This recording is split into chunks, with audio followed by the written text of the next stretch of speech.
Welcome students. Today we learn the second constraint, that is foreign key constraint. Okay.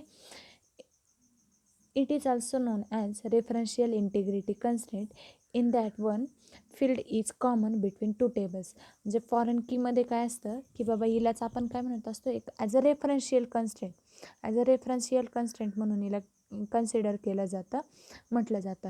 आता याच्यामध्ये काय असतं one field is common between two tables. आता मी आधी सांगितलं होतं फॉरेन कीमध्ये आपण काय करत असतो पॅरेंट चाइल्डचं रिलेशनशिप यूज करत असतो.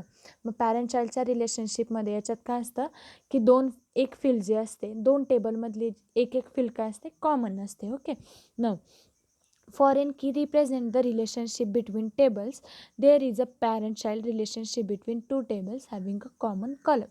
मग फॉरेन की कोणतं रिलेशनशिप प्रेझेंट करत असते आपल्याला पॅरेंट आणि चाइल्डचं रिलेशनशिप प्रोव्हाइड करत असते बिटवीन टू टेबल्स. आणि हे जे दोन टेबल आहेत त्यांच्यातला एक कॉलम कसा असतो कॉमन कॉलम असतो. ओके. आता बघा the common field will be work as a primary की इन अ पॅरेंट टेबल. मग ती जी कॉमन फील्ड असते ती काय करते प्रायमरी की म्हणून वर्क करते कशामध्ये पॅरेंट टेबलमध्ये. आणि चाइल्ड टेबलमध्ये ती काय करते फॉरेन की म्हणून वर्क करते. जी कॉमन फील्ड असते ती पॅरेंट टेबलमध्ये प्रायमरी की म्हणून वर्क करत असते आणि चाइल्ड टेबलमध्ये फॉरेन की म्हणून वर्क करत असते. Okay. Now see the example is consider the training institute database having the two tables. ट्रेनिंगचं एक इन्स्टिट्यूट घेतले आणि त्याचे डेटाबेस घेतली त्याच्यामध्ये दोन टेबल दिले. कोणतं course detail and student detail. मग कोर्स डिटेल काय झाला पॅरेंट आणि स्टुडंट डिटेल काय झाला चाइल्ड. ओके. आता कोर्स डिटेल बघा कोर्स डिटेल दिला आहे तो ॲज अ पॅरेंट टेबल म्हणून कन्सिडर केला आहे. स्टुडंट डिटेल आहे तो काय ॲज अ चाइल्ड डिटेल म्हणून कन्सिडर केला. आता याच्यामध्ये काय घेतलं 3 ॲट्रिब्यूट घेतले course I D course name आणि फीज. आणि स्टुडंट डिटेलमध्ये काय घेतले student I D student name आणि कोर्स आय डी. मग ह्या दोन्हींमध्ये पॅरेंट आणि चाइल्डमध्ये कोणता टेबल आपला कोणता ॲट्रिब्यूट सेम आहे कोणता कॉलम कोर्स आय डी आणि कोर्स आय डी. ओके. हे दोघं काय आहेत आपले सेमच आहेत की नाही. हां कोर्स नेम वेगळे इथं काय दिले त्यांनी यांचे स्टुडंटचे नेम वेगळे फीज आहे आणि इथं काय स्टुडंटचे आय डी. कॉमन कॉलम कोणता आहे आपला कोर्स आय डी. ओके. इथं CCP IV इथं पण CCP IV. ओके. नऊ त्याच्यामध्ये बघा in both the table the course I D field in a common. म्हणजे ही जी कोर्स आय डीची जी फील्ड आहे ही काय आहे दोन्ही टेबलमध्ये काय आहे कॉमन आहे. In course detail column course I D is a primary key and in a student table course I D is a foreign key. मी मगाशीच इथं सांगितलं होतं कॉमन फील्ड ही जी कॉमन फील्ड आहे ती काय ॲज अ प्रायमरी की म्हणून कशात वर्क होत असते पॅरेंटमध्ये. प्रायमरी की म्हणून कोणात पॅरेंटमध्ये आणि फॉरेन की म्हणून कशामध्ये चाइल्ड टेबलमध्ये. मग ही जी कोर्स आय डी ही काय प्रायमरी की म्हणून वर्क होती आणि याच्यामध्ये ही काय फॉरेन की म्हणून वर्क होती. So after assigning the foreign key constraint to the student table the entry for a new student will not be accept if course I D is not available in the master table course detail. मग त्यांनी काय सांगितले ज्यावेळेस तुम्ही याच्यावरती काय करता foreign key constraint assign करता ह्या टेबलवरती काय करताय फॉरेन की कन्स्ट्रेंट असाइन करताय त्यावेळेस काय जर का the entry for the new student will not accept.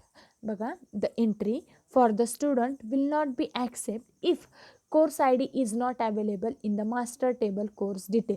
म्हणजेच काय सांगितलं आहे त्यांनी की जर का तुम्ही स्टुडंट याच्यामध्ये एक काय करताय एंट्री करताय. ओके. इथे सपोज तुम्ही एक स्टुडंट आय डी घेतला 4th आणि D नावाचा स्टुडंट याची तुम्हाला काय करायची एंट्री घ्यायची आणि तो कशामध्ये अप्लाय करतोय .NETच्या कोर्ससाठी अप्लाय करतोय. मग त्यांनी काय सांगितलं आहे it will not be accept if code I D is not available. त्यांनी काय सांगितलं आहे तो स्टुडंट ॲक्सेप्ट केला जाणार नाही कधी ज्यावेळेस तो जो कोर्स आय डी तो जर का आपल्याकडे अवेलेबलच नसेल कुठं in a master table course detail. म्हणजे हा जो आपला मास्टर कोर्स आहे म्हणजेच काय पॅरेंटमध्ये जर का तुमचा तो कोर्सच नाही आहे तर तो याच्यामध्ये कसं एंट्री करू शकतो घेऊ शकतो का ॲडमिशन नाही. म्हणजे तुमच्या कॉलेजमध्ये जर का तुमचे 3च डिपार्टमेंट आहे मेकॅनिकल सिव्हिल आणि इलेक्ट्रॉनिक्स जर का तुमच्या याच्यामध्ये जर का कम्प्युटरचं डिपार्टमेंटच नाही आहे तर तुम्ही तुमच्या कॉलेजमध्ये ॲडमिशन घेऊ शकता का नाही. ओके. मग तेच सांगितलं जर का तुमच्या पॅरेंटच्या याच्यामध्ये जर का मास्टर टेबलमध्येच जर का तो कोर्स नसेल तो कोर्स किंवा त्याच्याबद्दल काहीच नसेल तर तुम्ही चाइल्ड म्हणून ॲज अ चाइल्ड याच्यामध्ये तुम्ही काय त्याच्यामध्ये एंट्री करू शकत नाही in a foreign key constraint. Okay. this is our foreign key constraint. Now third one constraint is a business rule constraint. In a business rule constraint, it is considered as a basic form of the integrity constraint. integrity constraintचा काय केलं जातं, basic form म्हणून याला consider केलं जातं. मग for the attributes, तर ॲट्रिब्यूटसाठी ते काय करतं, डिफाईन करतं काय काय, डिफॉल्ट व्हॅल्यू डिफाईन करतं, रेंज व्हॅल्यू डिफाईन करतं आणि स्पेसिफिक व्हॅल्यू डिफाईन करतं. ओके, आता बघा नॉट नल म्हणजे काय. By setting the not null constraint we can assure that column does not hold the null value. Okay, मग जर का आपण नॉट नल यूज केलं, सेट केलं, नॉट नल कन्स्ट्रेंट काय केलं, सेट केलं, we can assure that column does not hold the not value.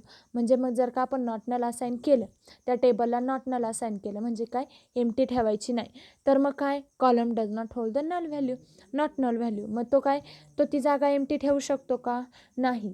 म्हणजे तुम्ही सांगितले वर्गामध्ये जर का तुम्हाला रेस्ट्रिक्शनच आहे की तुम्हाला बसायचंच आहे, जर का नाही बसले तर तुम्हाला दंड लागेल, तर तुम्ही काय करणार, तुम्हाला रेस्ट्रिक्शन आहे की नाही, मग तुम्ही तिथं बसणारच ना, बाहेर पडून जाणार का, नाही जाणार. ते झालं नॉट नल. म्हणजे जर का तुम्ही सेटिंग केली की बाबा याच्यामध्ये ही व्हॅल्यू नल नाहीच पाहिजे, तिच्यामध्ये काही ना काही पाहिजेच, तर मग काय, ती व्हॅल्यू तुम्ही काय करता आली पाहिजे, तुम्हाला फुलफिल करताच आली पाहिजे. ओके, म्हणजे जसं तुम्हाला कॉलेजमध्ये सांगतात की तुम्ही फी भरा मगच तुम्हाला काय ॲडमिशन भेटू शकतं, मग तुम्ही काय करता, फी भरता आणि मगच तुम्हाला ॲडमिशन भेटतं. ओके, हे झालं नॉट नल. म्हणजे जर तुम्ही सेटिंग केली काय, नॉट नल कन्स्ट्रेंटची, तर त्यावेळेस तुम्हाला काय, तो कॉलम काय करायचा आहे, नल ठेवायचा नाही, त्याच्यात काही ना काही व्हॅल्यू टाकायचीच आहे. ओके, मग when specific column no value is provided, मग सपोज जर का एखाद्या कॉलमला तुम्ही व्हॅल्यू प्रोव्हाइडच नाही केली, it takes the null value, this constraint is apply to avoid the insertion of any null value in the specific column. म्हणजेच काय, यांनी काय सांगितले, जर का तुम्ही एखाद्या स्पेसिफिक कॉलममध्ये एक नल व्हॅल्यू टाकली आणि ते काय केलं तुम्ही, त्याच्यावरती काय केलं, अप्लाय केलं, काय कन्स्ट्रेंट, तुमचं कन्स्ट्रेंट अप्लाय केलं to avoid the insertion of any null value in the specific value. मग तो काय करणार, ती जी नल व्हॅल्यू, तिच्याबद्दलची जी इन्फॉर्मेशन आहे त्या स्पेसिफिक कॉलममधली, ती काय करणार, तो अवॉइड करणार, किंवा एखादा डेटा इन्सर्शन करण्यासाठी तो काय करणार, अवॉइड करणार. म्हणजे बरोबर आहे ना, जर का तुम्ही कॉलेजची फीच नाही भरत आहे किंवा तुम्ही वर्कच, म्हणजे तुम्ही एखाद्याला चांगला तुमचा रिस्पॉन्सच येत नाही, तर तो टीचर काय करणार, तुम्हाला कमीच मार्क्स देणार, किंवा जर का तुम्ही अतिप्रमाणात हे केलं तर तो काय करणार, तुम्हाला काढूनच टाकणार. मग नॉट नलमध्ये काय, की जर का तुम्ही एखाद्या स्पेसिफिक कॉलम, जे तुम्ही काय केली, एखादी फील्ड नॉट नल ठेवली, म्हणजे ही नल व्हॅल्यू ठेवली, तर मग काय, जर काही इथं तुम्हाला सांगितले की नेमची फील्ड तुम्हाला काय करायची आहे, नॉट नल ठेवायची, म्हणजे रिकामी ठेवायचीच नाही, काही झालं तरी ती फुल करायची. पण जर का तुमच्याकडनं एखादी जागा जर का नॉट नल राहिली, म्हणजे ती नल राहिली, जर का एखादी जागा तुमची नल राहिली, तर तो काय करणार, त्या स्टुडंटची जी बाकीची इन्फॉर्मेशन आहे ती सगळी काय करणार, तो डिलीट करून टाकणार. डिलीट म्हणजे काय, थोडक्यात ते दाखवणारच नाही, त्या स्टुडंटचा डेटा तुम्हाला दाखवणारच नाही. म्हणजेच कसं, जर का तुम्ही एक्झामला बसले आणि एक्झामला जर का एखाद्या स्टुडंटचा जर का आय डीच नसेल, म्हणजे त्याला त्याचा एक्झाम सीट नंबरच नाही आला, तर तो एक्झाम देऊ शकतो का, नाही. म्हणजेच काय, त्याचा एक्झाम सीट आहे, त्याची जी एक्झाम सीट आहे ती त्याचा जो कॉलम आहे तो फुलफिल करणं काय आहे, नेसेसरी, कारण की तुमच्या एक्झाम सीटवरनंच तुम्ही काय करत असता, तुमची एक्झाम देत असता.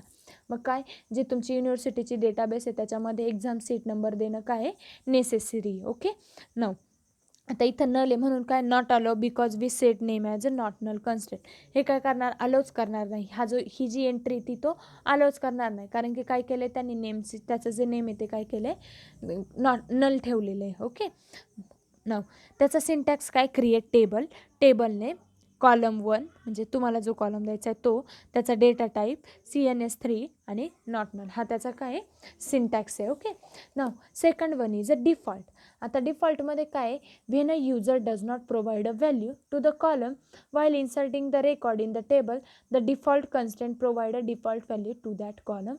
हां, आता डिफॉल्टमध्ये त्यांनी काय सांगितलं आहे, एखाद्या युजरने जर का एखाद्या याची सॅलरीच नाही भरली, ओके, एखाद्या एम्प्लॉईची सॅलरीच नाही भरली त्याच्या डेटाबेसमध्ये, त्याची ज्यावेळेस ती पूर्ण एंट्री असते त्या याच्यामध्ये त्याची सॅलरीच भरली नाही, तर मग काय, जर का त्यांनी ती सॅलरी भरायची राहिली असेल तर त्यांनी बाय डिफॉल्ट किती घेतली पाहिजे, 5,000. ते त्यांनी काय केलं पाहिजे, असं सेट केलं पाहिजे. जर का एखाद्या एम्प्लॉईची तुम्ही सॅलरीज भरली नसेल तर ती बाय डिफॉल्ट किती दाखवली पाहिजे, त्यांनी 5,000. मग त्यांनी काय सांगितले, we can set the default constraint by assigning the value of 10,000 to the column exam fee student table. म्हणजे काय सांगितलं आहे की त्यांनी जर का नसेल भरली, त्यांनी स्टुडंटनी जर का if user does not give any value to that column it takes the default value as a 10,000. म्हणजेच त्यांनी काय सांगितले, म्हणजे आता सपोज तुम्ही एखादं दुसरं एक्झाम्पल घ्या की सपोज एम्प्लॉई आहे आणि तुम्हाला काय करायचं आहे, एखाद्या एम्प्लॉईची सपोज प्रिन्सिपल आहे, प्रिन्सिपलला स्टाफची सगळी डिटेल सेंड करायची. ओके, जे आपल्या कॉलेजचे जे ओनर आहेत त्यांना काय करायची, सगळी स्टाफची इन्फॉर्मेशन सेंड करायची. मग ते काय करणार, सपोज जर का त्यांनी आता सगळ्यात आपल्या कॉलेजची सगळ्यात मिनिमम सॅलरी एखाद्याची सपोज 5,000 असेल, एखाद्याची सॅलरी किती मिनिमम 5,000 असेल, तर मग काय, जर का तुम्ही ती भरली नाही तर बाय डिफॉल्ट किती दाखवली पाहिजे, त्यांनी 5,000 तरी दाखवलीच पाहिजे डिफॉल्ट. म्हणजे ती नॉट नल दाखवता. जर का प्रिन्सिपलकडनं जर का व्हॅल्यू नल गेली, म्हणजे त्याला सॅलरीच नाही गेली, तर काय होऊ शकतं, डेटा रॉंग आहे असं सांगितलं जाईल की नाही. तर मग काय, ते नल न जाता किती गेली पाहिजे, बाय डिफॉल्ट जी तुम्ही सेट केली ती व्हॅल्यू त्याला गेली पाहिजे. Okay, now third one is a check. चेकमध्ये काय, it is use to set user define constant for the column as per the requirement. म्हणजे युजर जसं काय करतो, रिक्वायरमेंट करतोय तशा व्हॅल्यू काय करता आल्या पाहिजे, त्याला असाईन करता आल्या पाहिजे किंवा काय डिफाईन करता आल्या पाहिजे. म्हणजे काय, युजर जसा जसा रिक्वायर्ड करेल, युजरनी अकाउंट नंबर टाकला बँकच्या याच्यामध्ये, तुम्ही काय करता, तुमचा अकाउंट नंबर टाकला तर काय होतं, तुमचे सगळी डिटेल येऊन जाते. ओके, तसंच आता इथं काय दिलं आहे, आय डी, नेम आणि एज. मग तुम्ही काय दिलं आहे, चेकमध्ये काय दिले, सपोज तुम्ही रेंज केली, काय रेंज दिली तुम्ही, काय 1 ते 30 मधला डेटा दाखवा म्हणून सांगितले. मग तो काय करणार, हा 15 आणि 16चाच डेटा दाखवणार, कारण की हा 1 ते 30मध्ये येतो, पण हा येतो का 30मध्ये नाही. मग तो काय करणार, ही व्हॅल्यू तुम्हाला दाखवणारच नाही, ही अलोच करणार नाही, फक्त एवढाच डेटा तुम्हाला दाखवणार, कारण की तुम्ही रेंज कोणती मागितली, 1 ते 30. म्हणजेच काय, चेकमध्ये काय, तुम्ही जी रिक्वायरमेंट करशाल त्या रिक्वायरमेंटनुसार तुम्ही काय करणार, तुमचा जो डेटा आहे तो चेक करत राहणार. Okay, this is our business rule, this is our business rule constant and foreign की कन्स्टेंट. ओके, जिथे तुम्ही जागा सोडली होती तिथे याच्या नोट्स लिहायच्यात आणि मला सेंड करायच्यात मेलला. If you have any query then send me. Okay, ज्यावेळेस तुम्ही प्रोग्राम्स करशाल त्यावेळेस तुम्हाला समजेल की बाबा हे काय आहे, कसं आहे. फक्त याच्यामध्ये तुम्ही थेरॉटिकली लक्षात ठेवा आणि सिंटॅक्स लक्षात ठेवा. प्रॅक्टिकली आपण करणारच आहोत, फक्त थेरॉटिकली लक्षात ठेवा की फॉरेन की कन्स्टेंटमध्ये काय केलं जातं, बिझनेस रूल कन्स्टेंटमध्ये काय केलं जातं, त्याच्यात नॉट नल कशासाठी असतं, डिफॉल्ट कशासाठी असतं आणि चेक कशासाठी असतं. ओके, जर काही क्वेरी असेल तर मला पर्सनली मेसेज केला तरी चालेल. Okay, thank you.